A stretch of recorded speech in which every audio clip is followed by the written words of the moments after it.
Vamos a hablar sobre los rectificadores y en este video vamos a tratar el rectificador de media onda.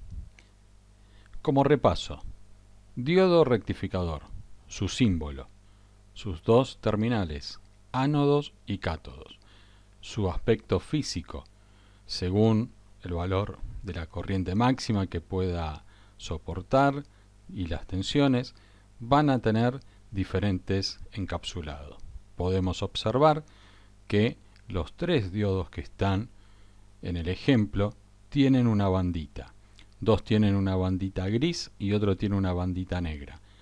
Esas banditas están indicando el pin del cátodo. Hemos repasado su símbolo y su aspecto físico. Vamos a repasar los tipos de polarizaciones.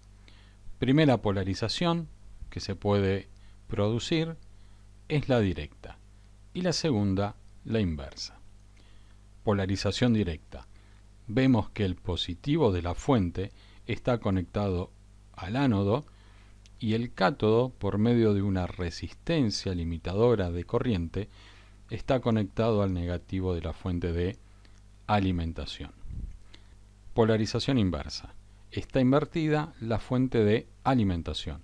Por lo tanto, el terminal negativo de la fuente está conectada al ánodo del diodo y el positivo, por medio de la resistencia, al cátodo del mismo. Polarización directa. Podemos observar en el circuito la circulación de corriente que está indicada con la flecha de color rojo y se va a producir una caída de 0,7 volt.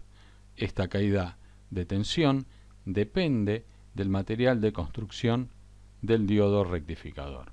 Si es de silicio, aproximadamente 0,7 volt, y si es de germanio, 0,3 volt. En esta simulación podemos observar que tenemos conectados 4 instrumentos, 3 voltímetros y un amperímetro. El voltímetro número 1 mide la tensión de la fuente de alimentación, el voltímetro 2 mide la caída de tensión en el diodo y el voltímetro 3 mide la caída de tensión sobre la resistencia. Podemos comprobar que si sumamos las caídas de tensión del voltímetro 2 y del voltímetro 3 va a dar la tensión indicada por el voltímetro 1. Por lo tanto, estamos comprobando que se cumple la ley de Kirchhoff. Polarización inversa. En polarización inversa, el diodo no conduce y se va a producir una caída de tensión igual a la tensión aplicada. Podemos observar en la simulación que no hay circulación de corriente por el amperímetro y que toda la caída de tensión va a estar aplicada sobre el diodo. Con este concepto podemos agregar un nuevo concepto, que es el que vamos a estar hablando, que es la tensión de pico inverso. Análisis de polarización del diodo con el semiciclo positivo. Podemos observar y comprobar que vamos a tener una polarización directa. Dijimos que el diodo conduce y que va a haber tensión sobre la resistencia de carga. Tenemos que tener en cuenta que la tensión sobre la resistencia de carga va a ser 0,7 volt menos que la tensión de pico suministrada por la fuente. Esto es debido a la caída de tensión que se produce en la juntura. Análisis de polarización del diodo con el semiciclo negativo. Habíamos visto que el diodo polarizado en inversa no conduce y toda la caída de tensión se produce sobre el diodo. Por lo tanto, este concepto de tensión de pico inverso es uno de los parámetros que tenemos que tener en cuenta a la hora de seleccionar el diodo rectificador. Cálculo del valor medio de la tensión de salida del rectificador. Sabemos que el valor medio de las señales periódicas es proporcional al área de la misma. Por lo tanto, para poder calcular el área de una señal senoidal, tenemos que aplicar integrales. Les pido que no se enojen conmigo, pero la electrónica tiene estas cosas también. Si aplicamos el cálculo de las integrales para hallar el valor medio, la podemos separar en dos partes. Una, la de la señal senoidal, y otra con un valor nulo.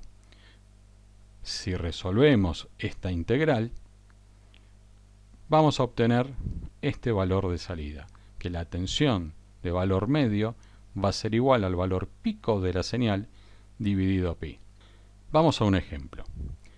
Dado el siguiente circuito, determinar tensión de salida media, corriente media sobre RL, tensión pico de salida, corriente pico en RL, tensión de pico inversa y factor de forma.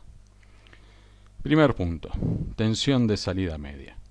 Va a ser igual a la tensión pico dividido pi.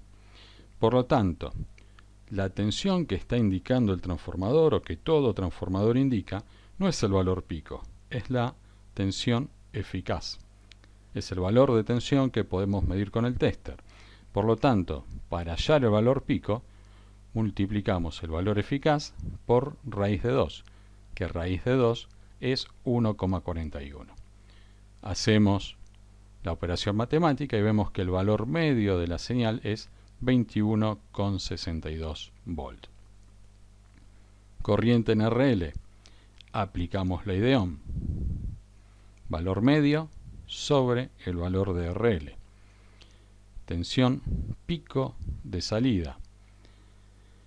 La tensión pico de salida va a ser igual al valor eficaz por raíz de 2, lo que hemos calculado en el numerador del punto A, que son aproximadamente 68 volt.